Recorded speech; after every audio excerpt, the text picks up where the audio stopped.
Hi, I'm Hannah Kim, PhD candidate at Stanford. Thanks for reading my talk. I'll be presenting some thoughts on metaphilosophy of fiction, more specifically, sharing some methodological critiques on how philosophy of fiction has been conducted for the past 4 decades. I'll first argue that only theorizing off a narrow set of examples led to philosophers overemphasizing the role narrators play in fiction. I'll then show that the systematic conflation of the concept fiction and fictional narrative have muddied our debates on impossible fiction and imaginative resistance. Fiction, as a concept, though difficult to define, is a much broader category than fictional narrative, which is a story whose content is fictional. So my suggestion: once we clearly distinguish the two different concepts and the questions arising from them each, we'll make better progress on some debates in philosophy of fiction. So let's get straight to it. There are two different ways in which our theorizing about fiction had been unideal. First, we've been working off of limited examples, invoking over and over again a handful of novels that present themselves as some character's truthful memoir. The Sherlock Holmes series is the go-to example in the literature. And second, we've only been thinking of philosophy of fictional narratives while taking ourselves to be engaging with philosophy of fiction per se. But as we'll see, fiction is a varied and broad concept, so this conflation hasn't been without consequence. Let's take the two trends in turn. First, perhaps due to David Lewis's classic paper, Truth and Fiction, the go-to example of a work of fiction has been Conan Doyle's Sherlock Holmes series for the past few decades. Now, there's nothing wrong with the detective stories per se, but the problem arises when we take Doyle's stories, which feature a narrator that pretends to be recounting true series of events, that's Dr. Watson, as somehow containing the essence of fictionality. Uncritically taking Sherlock-style narrations to be emblematic of all fictions and basing our theorizing off of it is problematic since it restricts our attention to one possible storytelling form among many. For instance, in The Nature of Fiction, Greg Curry says that reading is to partake in a sort of one-way conversation. To read a work of fiction is to engage with the narrator, who does all the talking, and shares what she knows as known fact. What is true in fiction, then, is what the narrator believes. In this picture, the process of interpreting a work is the exploration of a narrator's belief structure. Similarly, Lewis suggests that we think of fiction concretely. Fiction is a story told by a storyteller on a particular occasion. The reader or the listener is to imagine that the storyteller is truth-telling about matters she has knowledge of. And lastly, John Searle, when discussing fiction, also relies on a particular person telling us what is the case in the story. He thinks the author engages in a non-deceptive pseudo-performance of pretending to recount a series of real-life events. Fictional truth, then, is whatever the narrator pretends to assert. These are classic accounts in the philosophy of fiction, and they work well for some works of fiction, including the Holmes series. But Conan Doyle's work is typical of early novels, also think Robinson Crusoe, Moby Dick, and The Scarlet Letter, which all aimed at truth-likeness with the use of a reliable narrator from whom we learn everything. Part of this artistic choice was necessitated by the early novelists' insecurities about the values of their work. Reading for pleasure had not been established as a practice yet, and most of literature's values were grounded on their veracity or their moral teachings. Therefore, early novels were composed of narratives that pretended to be a character's recounting of true events. However, this is but one narrative style arising from a particular socio-historical context. And not having brought into our theorizing examples of works that don't feature a prominent narrator skewed our theorizing to overemphasize the role played by narrators in fiction. Some philosophers proceed as if there aren't cases where we don't know who is telling the story or where we're not really invited to think about the narrator at all. In addition, some works feature narrators who tell their stories not as known fact, but as stories.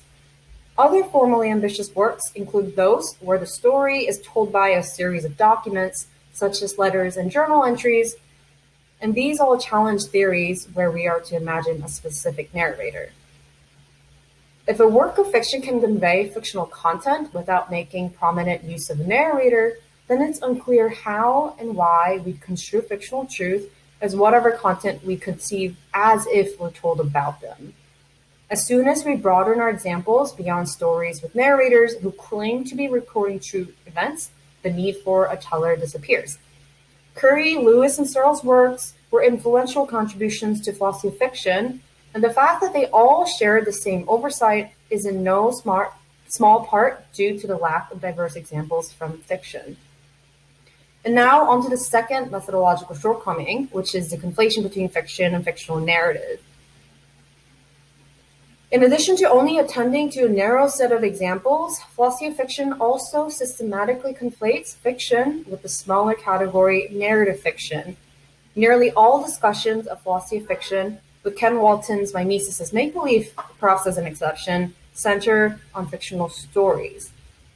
Fiction as a concept, as mentioned, is notoriously difficult to define. Does it require the right kind of intentions? Does it require the right kind of appreciation, including make-believe? Or are there particular features of a work that tip off its fictionality? But however we end up defining it, what's clear is that it's everywhere. In daydreams, in counterfactuals, in modality, thought experiments, and of course, certain artistic representations. Walton writes that fiction is a constellation of human practices and an institution that can't admit one single theory. And I think that's right.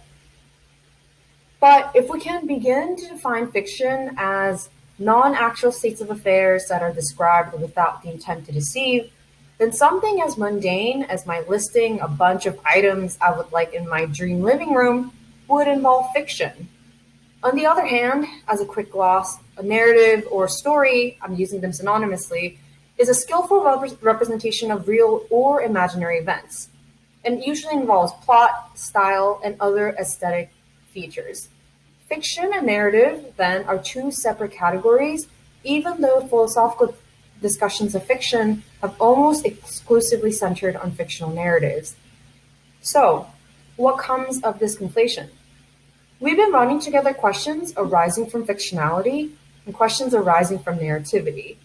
Only discussion fictional stories when thinking about fiction has led to the failure to separate which questions arise from fiction per se and which questions arise from narratives. A narrative, especially a written narrative, is a mode of presentation. It is a representational vehicle. The fact that the same event can be presented through a written narrative or a painting illustrates that a narrative is one expressive mode among many. Fiction, on the other hand, has to do with the nature of the content that's represented. It can be mixed with many different vehicles, a painting, a film, a photograph, a text.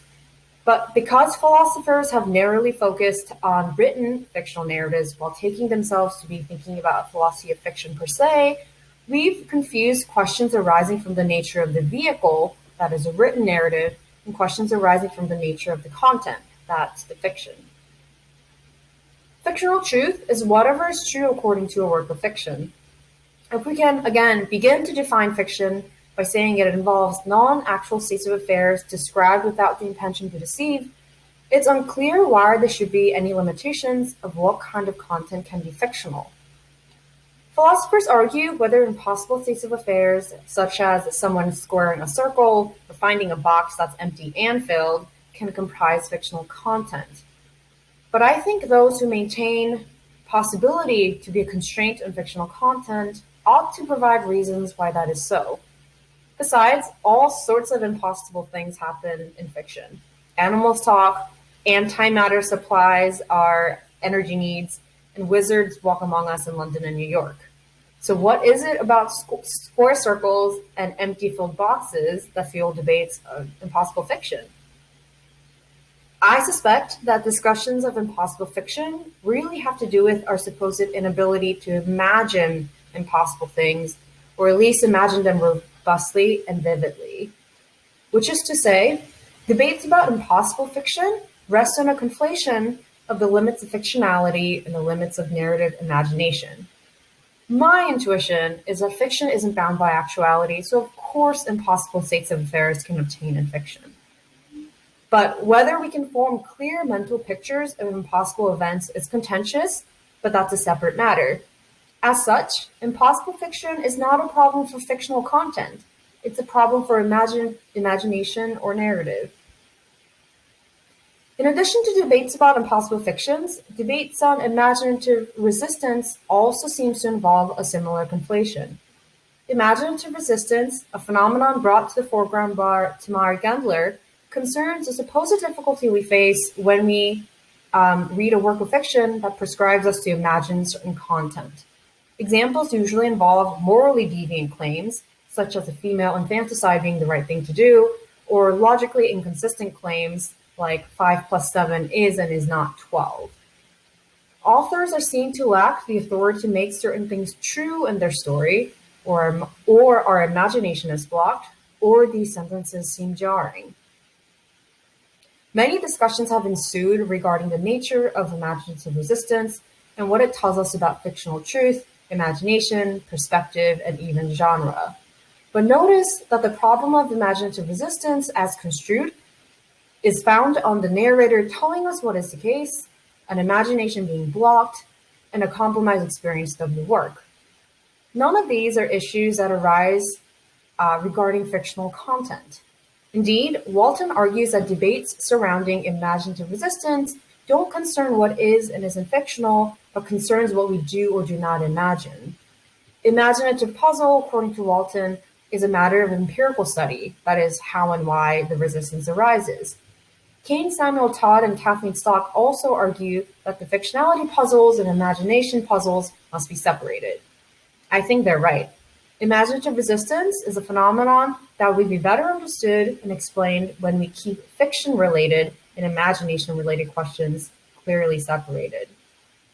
So it seems like at least two debates in philosophy of fiction ends up having been mostly about philosophy of fictional narratives. Once we refocus the debate to be about fiction, we see that answers to the questions might come easily in virtue of what fiction is. Some debates in fiction, such as those regarding impossible fiction, become puzzling. Of course, impossible things can obtain in fiction. And other debates in fiction, such as those regarding imaginative resistance, are made clear by the conceptual separation.